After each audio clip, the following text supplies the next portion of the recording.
Assalamualaikum anak soleh dan soleha, kembali lagi bersama Miss pada materi klasifikasi makhluk hidup.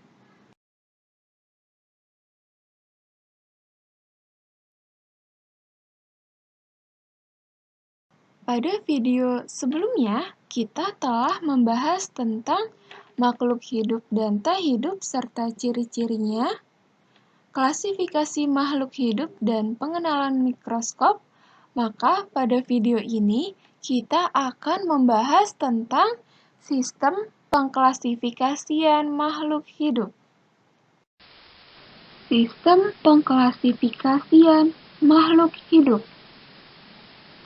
Pada zaman dahulu, ketika alat-alat bantu pengamatan belum berkembang, para ilmuwan biologi atau biasa disebut biolog mengenalkan dua golongan besar makhluk hidup, yaitu golongan hewan dan golongan tumbuhan. Ketika mikroskop ditemukan oleh Antony van Leeuwenhoek, terdapat golongan makhluk hidup yang sangat kecil atau renik, disebut mikroorganisme. Semakin berkembangnya ilmu pengetahuan dan teknologi menyebabkan munculnya beberapa macam klasifikasi yang hingga kini umum digunakan, yaitu pengklasifikasian 5 kingdom yang disusun oleh Whittaker pada tahun 1969. Menurut Whittaker, makhluk hidup dibagi menjadi dua kelompok besar, yaitu kelompok prokariota tidak memiliki membran inti sel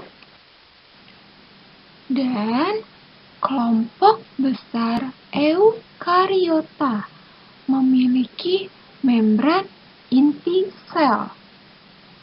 Makhluk hidup pada kelompok prokariota terdiri dari satu kingdom, yaitu kingdom Monera.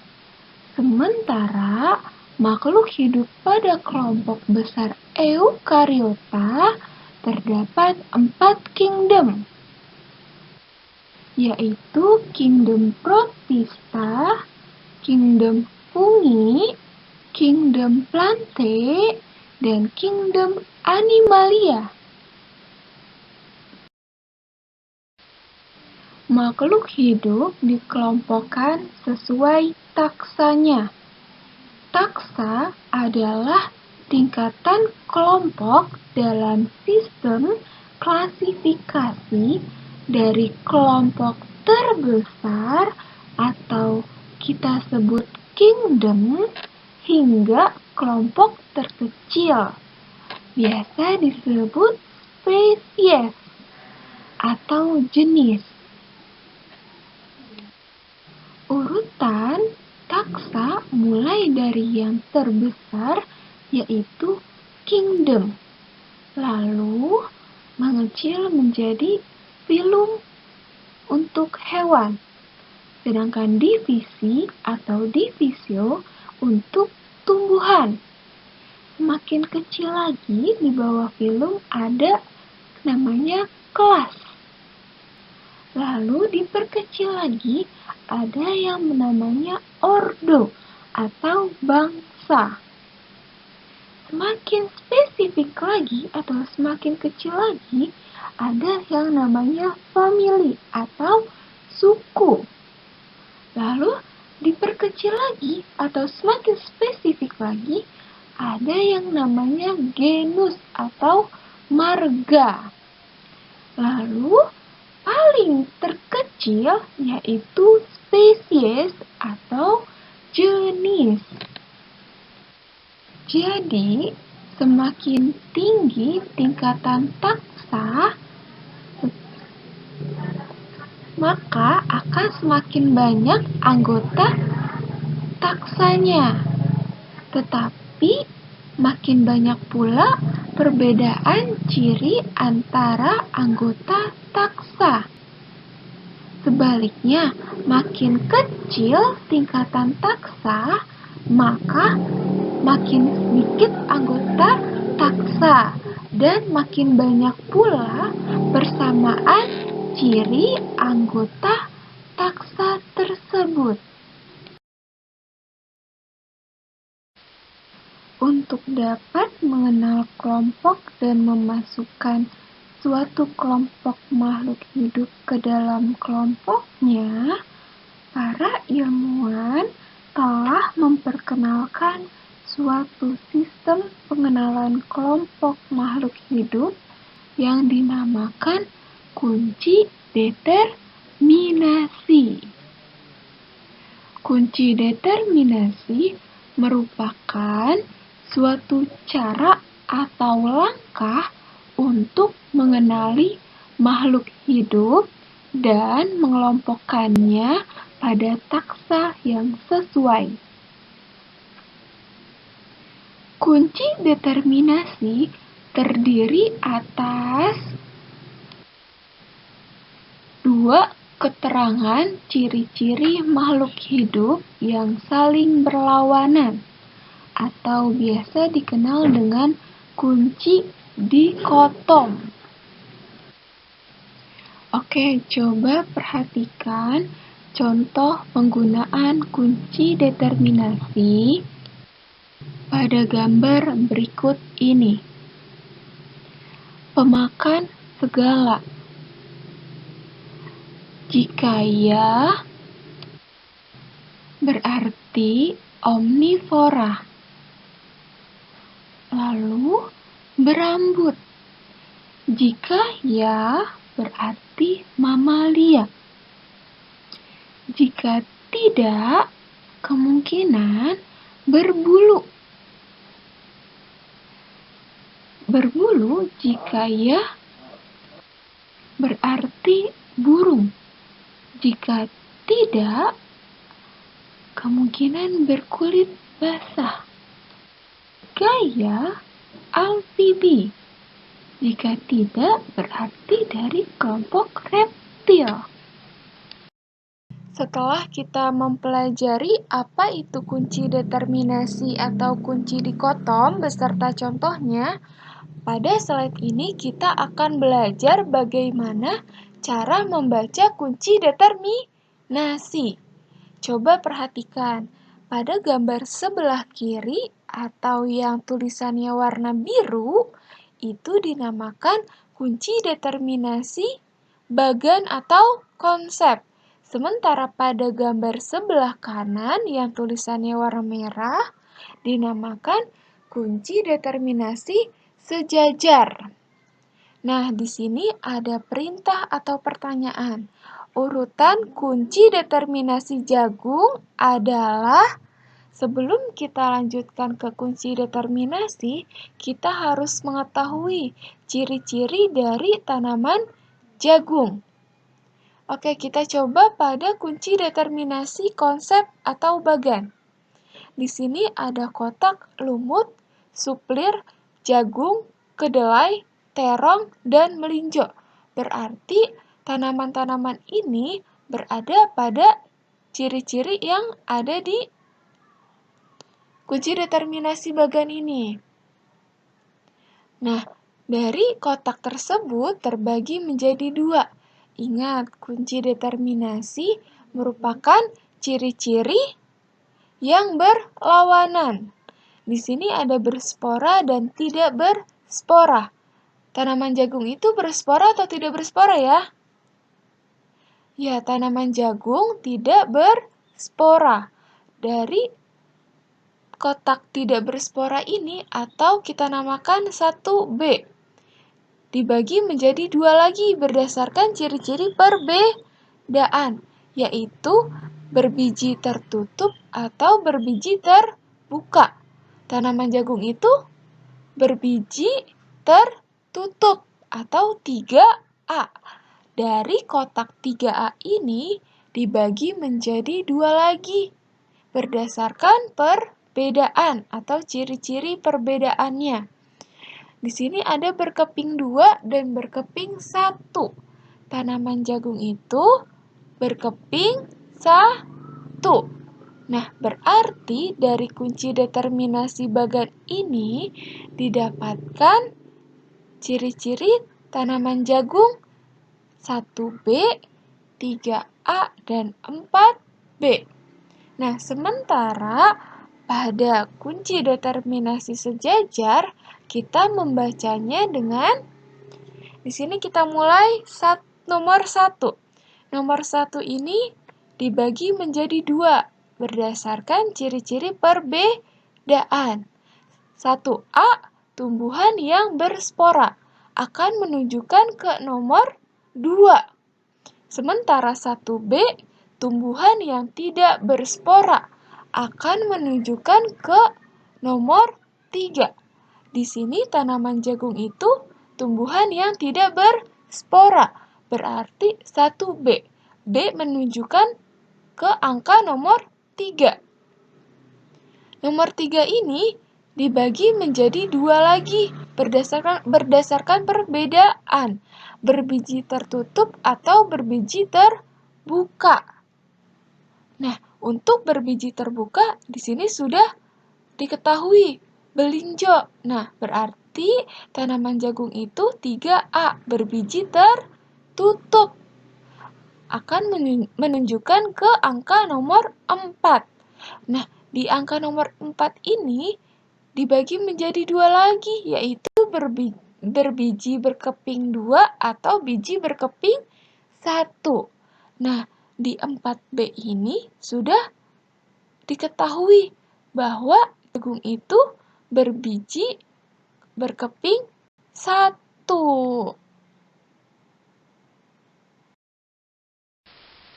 Oke, sekarang kita akan mempelajari tentang nama ilmiah.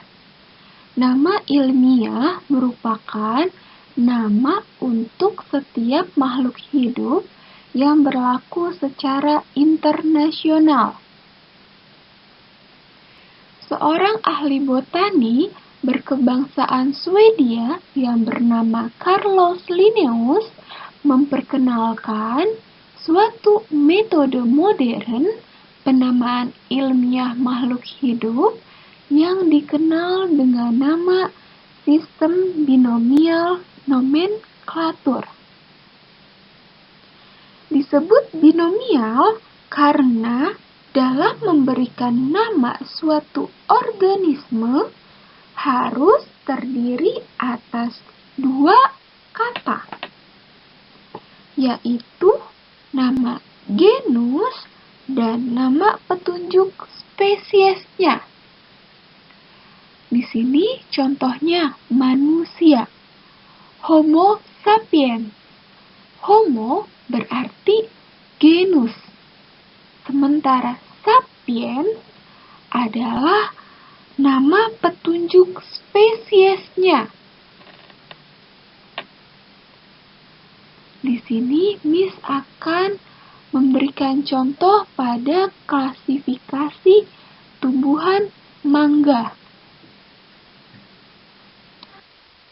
Kingdom dari tumbuhan mangga yaitu plante atau tumbuhan.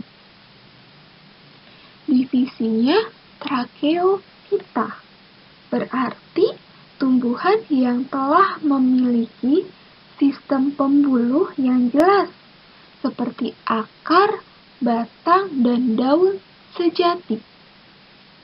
Selanjutnya ada kelas. Kelas dari mangga ini Magnoliopsida. Magnoliopsida berarti tumbuhannya berkeping 2 atau dikotil. Selanjutnya ordo. Ordonya Sapindales, berarti termasuk tumbuhan berbunga. Lalu selanjutnya familinya Anacardiaceae, berarti memiliki habitus pohon perdu. Selanjutnya genusnya Mangifera, berarti pohon mangga. Spesiesnya Mangifera indica, berarti mangga harum manis.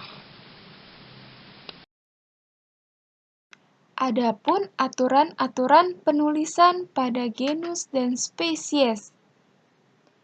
Huruf pertama pada nama genus ditulis dengan menggunakan huruf kapital atau huruf besar. Contohnya, Mangifera. M-nya M besar atau huruf kapital. Sedangkan pada kata kedua yang menunjukkan spesies selalu ditulis dengan menggunakan huruf kecil. Contohnya, indica. I-nya I kecil. Selain itu, pada genus dan spesies jika diketik maka harus dimiringkan atau italik. Jika ditulis dengan tangan, maka digaris bawahi. Contohnya, Mangifera, garis bawah, spasi, indica, garis bawah. Selanjutnya, kita akan mempelajari tentang klasifikasi 5 kingdom, yaitu Kingdom Monera, Kingdom Protista, Kingdom Fungi, Kingdom Plante atau tumbuhan, Kingdom Animalia atau hewan. Kingdom pertama yang akan kita pelajari yaitu Kingdom Monera. Kingdom Monera merupakan organisme prokariota, berarti tidak memiliki membran inti sel. Monera berkembang biak dengan cara membelah diri dan pembentukan spora. Pembentukan spora dilakukan khusus pada lingkungan yang tidak menguntungkan, yang dinamakan endospora. Pada Kingdom Monera terdapat 2 kelompok besar, yaitu bakteri dan cyanobacteria. Bakteri memiliki bentuk yang beragam. Ada yang berbentuk bulat atau kokus, berbentuk batang atau bacillus, dan berbentuk spiral. Sebagian besar bakteri dapat bergerak bebas menggunakan bantuan flagel. Contoh bakteri ada Escherichia coli. Lalu ada Streptococcus pneumoniae. Streptococcus pneumoniae merupakan penyebab penyakit pneumonia yang menyerang paru-paru. Selain Escherichia coli dan Streptococcus pneumoniae, masih banyak bakteri-bakteri lain yang termasuk Kingdom Monera. Kita lanjutkan. Kelompok besar yang kedua yaitu Cyanobacteria. Cyanobacteria memiliki klorofil sehingga dapat melakukan fotosintesis. Cyanobacteria ada yang berupa satu sel. Contohnya yaitu Coccus. Dan ada yang berupa koloni. Contohnya Anabaena. Organisme ini juga memiliki beberapa pigmen tambahan, seperti phycocyanin, yang menyebabkan warna hijau kebiruan.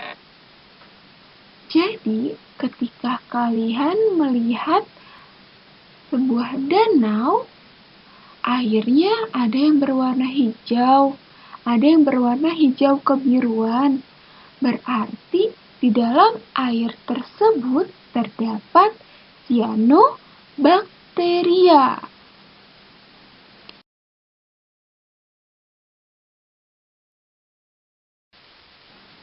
Kingdom yang akan kita pelajari kedua yaitu kingdom Protista. Protista merupakan organisme eukariota yang belum memiliki sistem jaringan. Di perairan, organisme ini lebih dikenal dengan nama plankton. Plankton yang bersifat seperti tumbuhan disebut fitoplankton. Dan yang bersifat seperti hewan disebut zooplankton.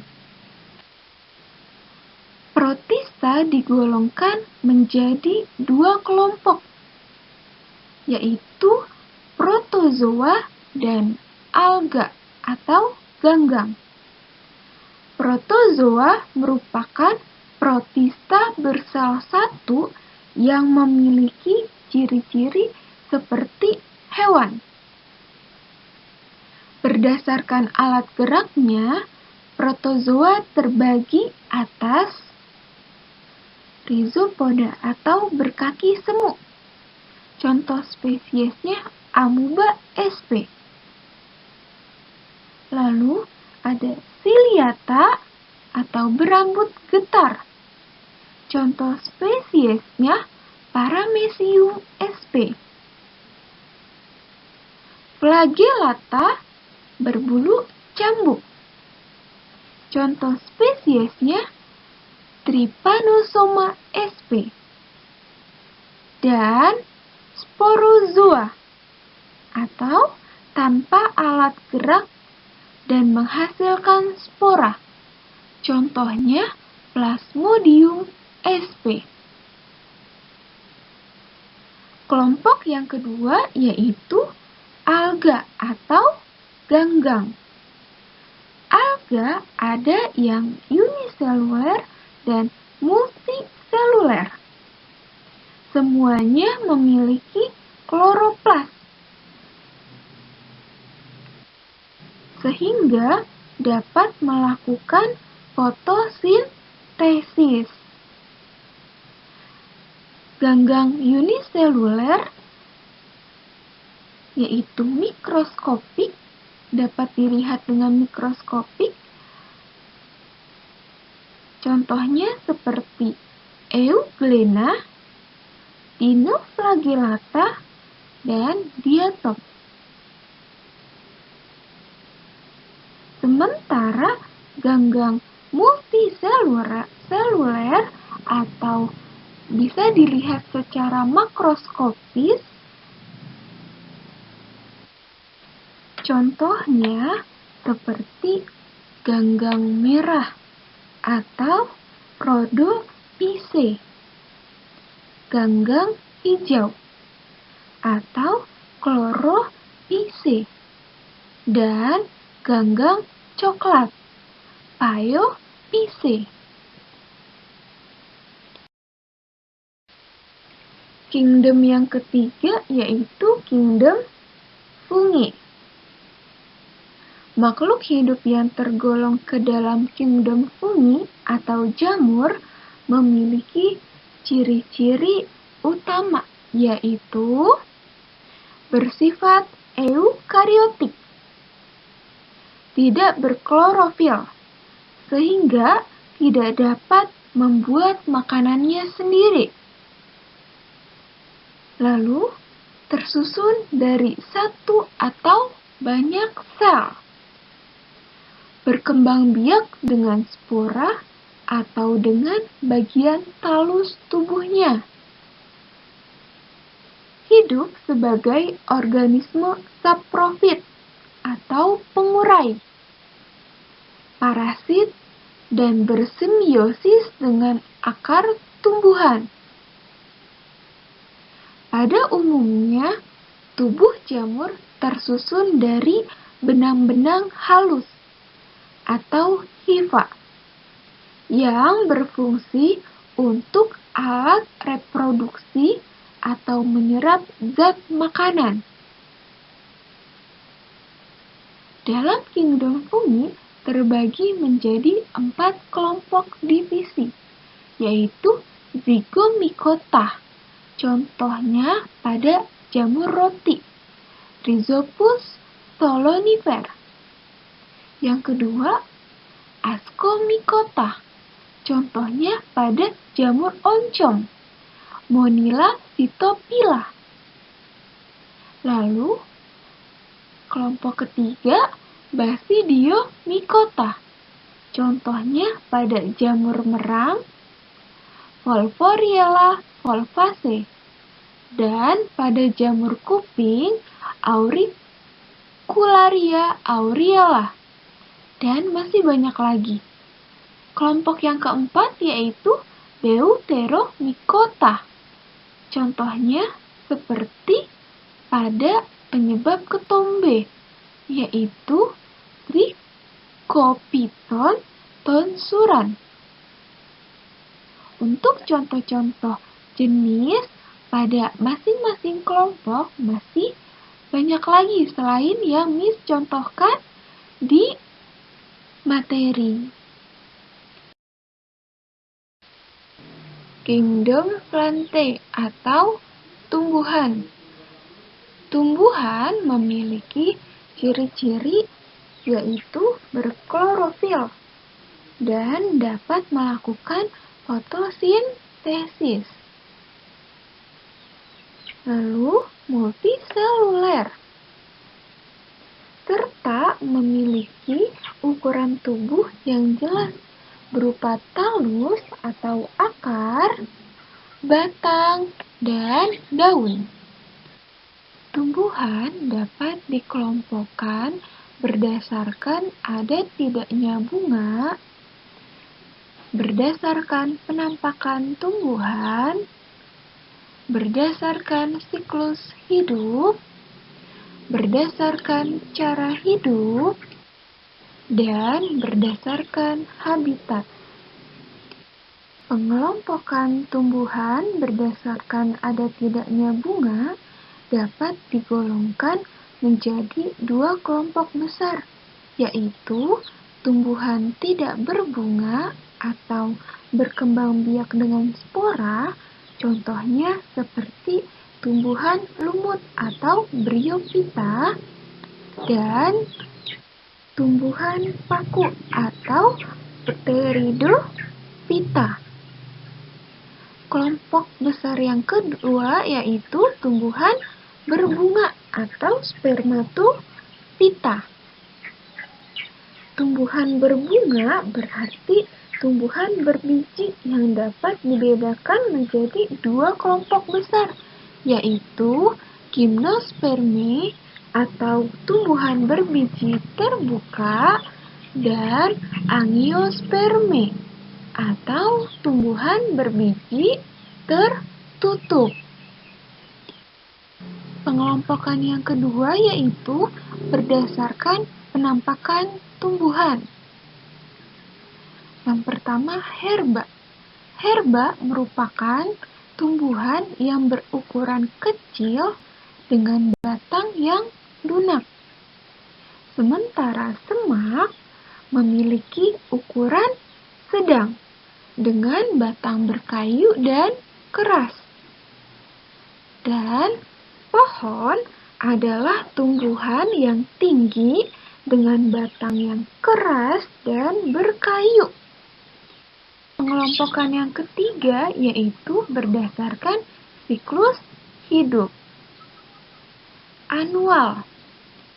yaitu tumbuhan yang dapat melengkapi satu siklus hidupnya dalam jangka waktu 1 tahun.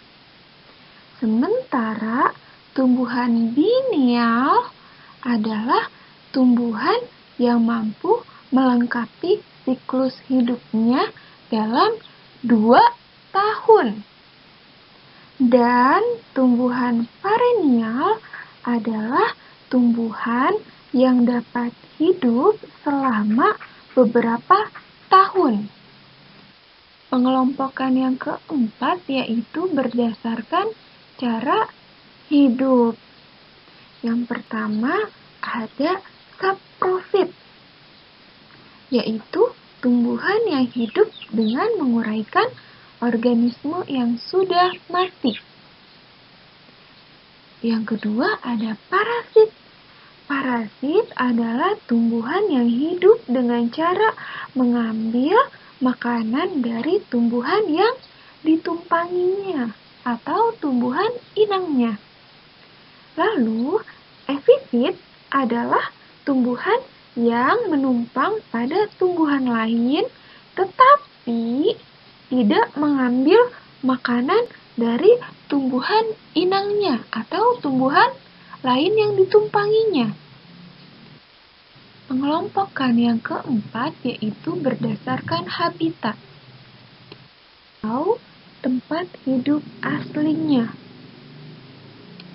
Itu mesofit adalah tumbuhan yang hidup di tanah dengan kondisi air yang cukup, seperti kebanyakan herba dan pohon. Sedangkan hidrofit adalah tumbuhan yang tempat hidupnya di air, seperti teratai dan eceng gondok.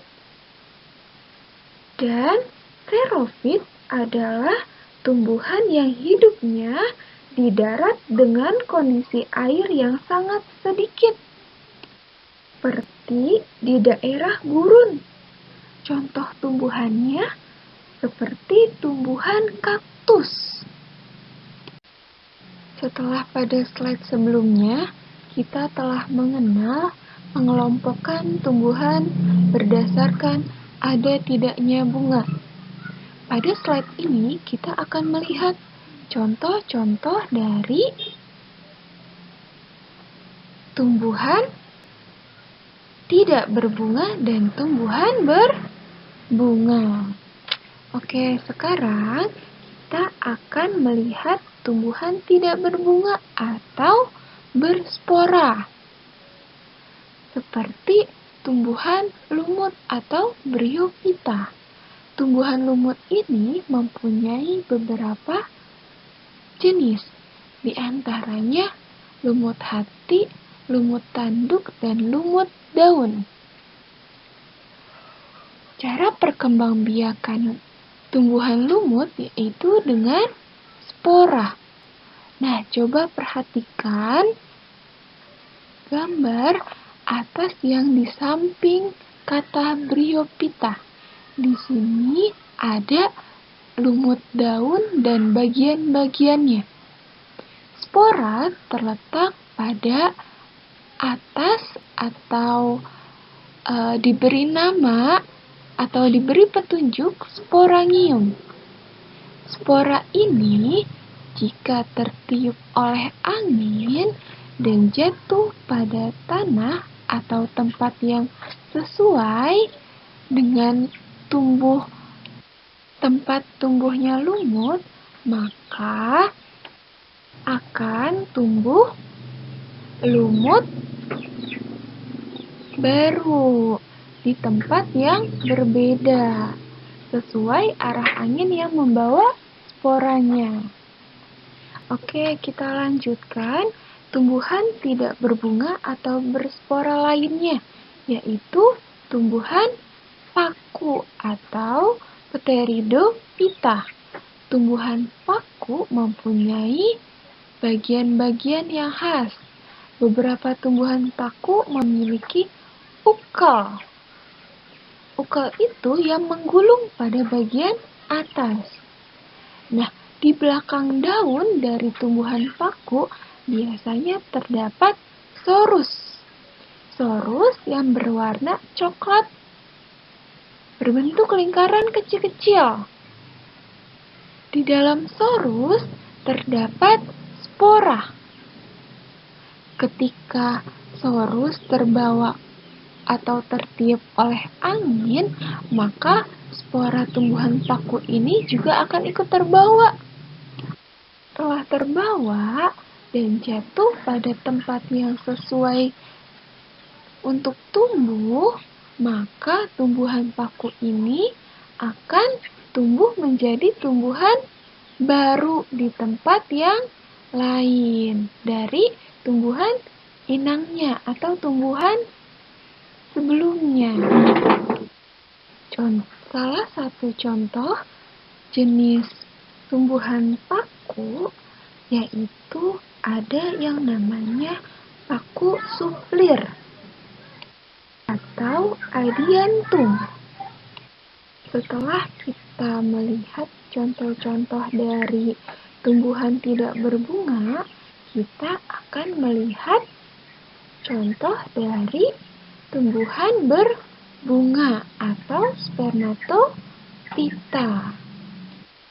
Spermatopita atau tumbuhan berbiji dibedakan menjadi dua kelompok, yaitu gimnospermi atau tumbuhan berbiji terbuka merupakan tumbuhan yang menghasilkan biji tetapi tidak menghasilkan buah, seperti pada tumbuhan sikas, pinus, dan lain sebagainya. Kelompok yang kedua yaitu angiospermi atau tumbuhan berbiji tertutup. Merupakan tumbuhan yang menghasilkan biji di dalam buah, seperti pada mangga, jambu, tomat, gandum, dan tebu. Angiospermi dibedakan lagi menjadi dua kelompok berdasarkan jumlah keping biji atau kotiledon, yaitu tumbuhan monokotil dengan keping biji berjumlah 1 atau berkeping 1, seperti padi, jagung, dan gandum. Dan tumbuhan dikotil dengan keping biji berjumlah 2 atau berkeping 2, seperti pohon mangga, kacang-kacangan, dan jambu air. Kingdom terakhir yang akan kita pelajari yaitu kingdom Animalia atau hewan. Kingdom Animalia bersifat eukariota dan tidak dapat membuat makanannya sendiri. Makanannya didapat dari organisme lain atau heterotrof. Pada kingdom Animalia dikelompokkan berdasarkan tulang belakang, berdasarkan pengaturan suhu tubuh, berdasarkan jenis penutup tubuhnya, berdasarkan cara bereproduksi, dan berdasarkan pola makan. Pengelompokan hewan berdasarkan tulang belakang dapat dibedakan menjadi 2, yaitu invertebrata dan vertebrata. Hewan invertebrata adalah hewan yang tidak bertulang belakang. Contohnya seperti anemon laut, cacing pita, kecoa, cacing tanah, serangga, siput, dan bintang laut. Sedangkan hewan vertebrata adalah hewan yang bertulang belakang. Tulang belakang dibentuk oleh beberapa tulang yang berukuran kecil, disebut vertebra. Contoh dari hewan vertebrata adalah ikan, katak, kodok, ular, kadal, burung, kera, sapi, kucing, kanguru, gajah, dan manusia. Pengelompokan yang kedua yaitu berdasarkan pengaturan suhu tubuh. Pengaturan suhu tubuh pada hewan dikelompokkan menjadi dua, yaitu hewan eksoterm dan hewan endoterm. Hewan eksoterm adalah hewan yang memiliki suhu tubuh yang selalu berubah mengikuti perubahan suhu lingkungannya. Contohnya yaitu katak. Sementara hewan endoterm adalah hewan yang suhu tubuhnya konstan dan tidak mengalami perubahan meskipun suhu lingkungannya berubah. Contohnya manusia, kucing, tikus, kelelawar, harimau, gajah, ayam, dan burung merpati. Pengelompokan yang ketiga yaitu berdasarkan jenis penutup tubuhnya, seperti sisik pada hewan ular dan ikan, bulu pada hewan burung, kulit yang lembab pada katak, dan rambut pada mamalia. Pengelompokan yang keempat yaitu berdasarkan cara bereproduksi. Beberapa hewan bereproduksi dengan bertelur atau ovipar. Contohnya pada katak dan burung.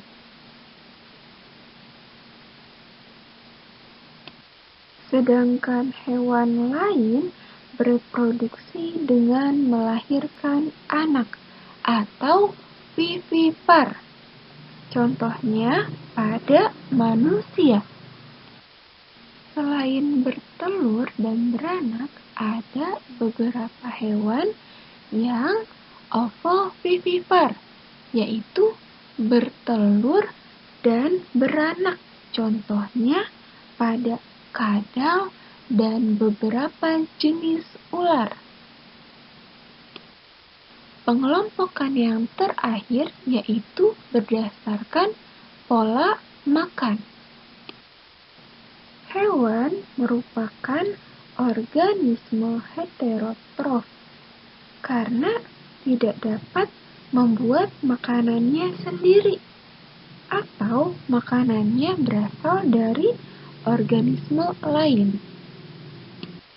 Hewan heterotrof dapat dibagi menjadi dua tipe, yaitu holozoik dan parasitik. Hewan holozoik memakan semua jenis makanan, baik hewan dan tumbuhan, dan mencernanya menjadi nutrisi. Hewan holozoik dapat dikelompokkan menjadi 3 kelompok, yaitu hewan herbivora, hewan karnivora, dan hewan omnivora. Hewan herbivora yaitu pemakan tumbuhan. Contohnya kuda, sapi, dan gajah. Sementara hewan karnivora yaitu pemakan hewan lain. Contohnya kucing, anjing, dan singa. Dan hewan omnivora yaitu pemakan segalanya, baik tumbuhan maupun hewan. Contohnya manusia. Tipe yang kedua yaitu hewan parasit. Adalah organisme yang mendapatkan makanan dari organisme lain. Ada beberapa contoh parasit pada manusia, yaitu cacing pita. Lalu ada Plasmodium yang menyebabkan malaria dan Entamuba yang menyebabkan disentri. Pada slide sebelumnya kita sudah mengenal pengelompokan dari kingdom Animalia. Salah satunya yaitu pengelompokan hewan berdasarkan tulang belakang. Pengelompokan hewan berdasarkan tulang belakang dapat dibedakan menjadi dua, yaitu invertebrata dan vertebrata. Pada invertebrata dibedakan menjadi beberapa kelompok berdasarkan perbedaan karakteristiknya, yaitu kelompok pertama Porifera. Porifera adalah hewan berpori, memiliki pori-pori di seluruh permukaan tubuhnya. Di bagian atas tubuhnya terdapat sebuah lubang. Kelompok Porifera sebagian besar ditemukan di dalam laut. Hanya sebagian kecil yang berada di air tawar. Kelompok Porifera biasanya ditemukan menempel di dasar laut atau kolam dan tidak bergerak dari satu tempat ke tempat lainnya. Contohnya adalah spons. Kelompok kedua yaitu Coelenterata. Kelompok Coelenterata adalah hewan berongga atau seperti memiliki rongga. Tubuhnya hanya satu bagian yang terbuka, disebut mulut.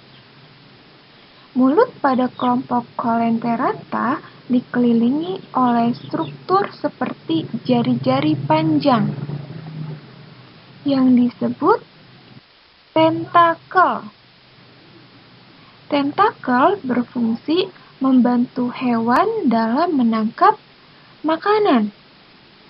Contoh kelompok Coelenterata adalah hidra dan anemon laut. Kelompok yang ketiga adalah Platyhelminthes atau cacing pipih. Platyhelminthes adalah hewan yang bertubuh pipih dan tipis. Kebanyakan hidupnya sebagai parasit di dalam tubuh hewan lain, termasuk manusia. Contoh kelompok Platyhelminthes adalah Planaria. Kelompok yang keempat yaitu Nemathelminthes atau cacing gilik.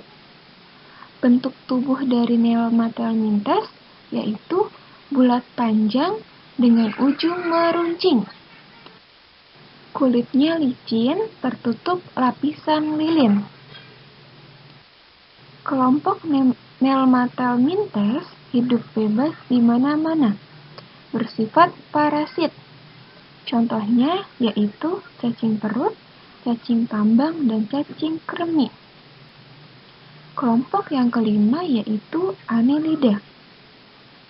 Kelompok Annelida tubuhnya bersegmen dan lunak. Sebagian hidup bebas, sebagian membenamkan diri dalam tanah. Alat geraknya berupa parapodia. Contohnya seperti cacing tanah dan lintah. Cacing tanah ditemukan di dalam tanah dan bermanfaat meningkatkan aerasi serta kesuburan tanah. Kelompok yang keenam yaitu Arthropoda. Arthropoda adalah hewan berbuku-buku. Terdapat rangka luar yang melindungi tubuhnya. Contohnya adalah kupu-kupu, udang, laba-laba, kaki seribu, dan yang ada pada gambar ini yaitu kalajengking. Arthropoda sendiri merupakan kelompok invertebrata dengan jumlah spesies terbanyak. Selanjutnya yaitu moluska. Moluska mempunyai tubuh yang lunak dan tidak bersegmen. Tubuhnya tertutup oleh cangkang yang keras. Contohnya adalah siput, cumi-cumi, dan kerang. Kelompok yang terakhir yaitu Echinodermata. Echinodermata memiliki tubuh yang kasar dan berduri. Tubuhnya berbentuk seperti bintang atau seperti bola. Tempat hidup Echinodermata yaitu di laut. Contohnya yaitu bintang laut, landak laut atau bulu babi, dan bintang ular laut. Selanjutnya yaitu vertebrata. Vertebrata dikelompokkan menjadi 5 kelompok berdasarkan perbedaan karakteristiknya, yaitu kelompok pertama Pisces. Pisces hidup di dalam air, memiliki tubuh langsing sehingga mudah untuk berenang.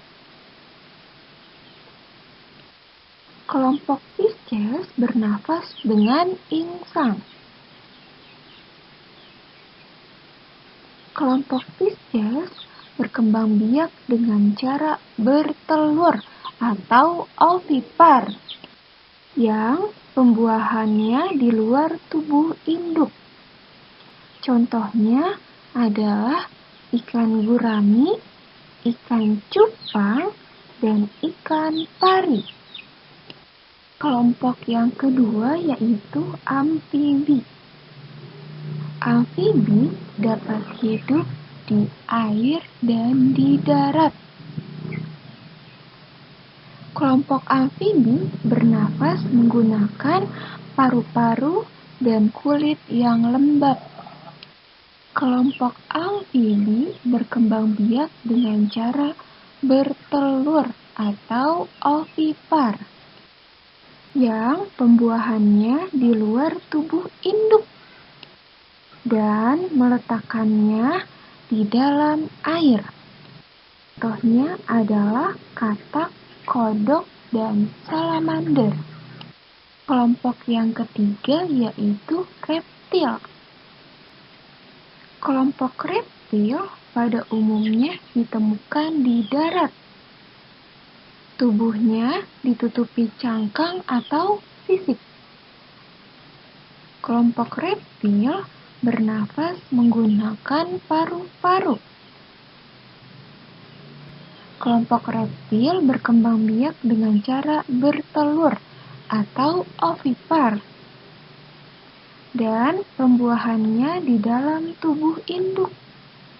Contohnya adalah buaya, kura-kura, dan sebagian ular. Kelompok yang keempat adalah Aves. Aves memiliki tubuh yang ditutupi oleh bulu, memiliki sayap untuk terbang,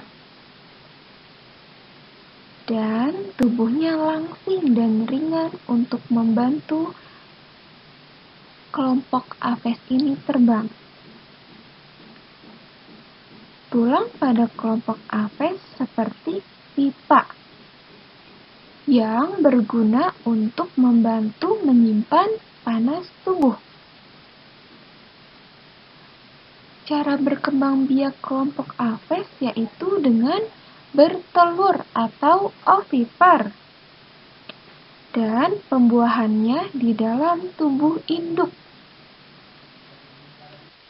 Contohnya adalah angsa, ayam, burung kolibri, burung unta, dan jenis-jenis burung lainnya.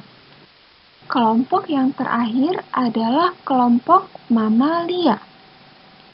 Kelompok mamalia tubuhnya ditutupi oleh rambut, memiliki kelenjar susu dan menyusui anaknya. Cara bereproduksi mamalia yaitu dengan cara melahirkan atau vivipar. Kelompok mamalia bernafas menggunakan paru-paru. Contohnya adalah kanguru, kelelawar, paus, sapi, dan manusia. Alhamdulillah, bab 2 tentang klasifikasi makhluk hidup telah selesai. Mudah-mudahan kalian dapat memahaminya. Sampai jumpa pada bab selanjutnya. Assalamualaikum warahmatullahi wabarakatuh. Terima kasih anak soleh dan soleha.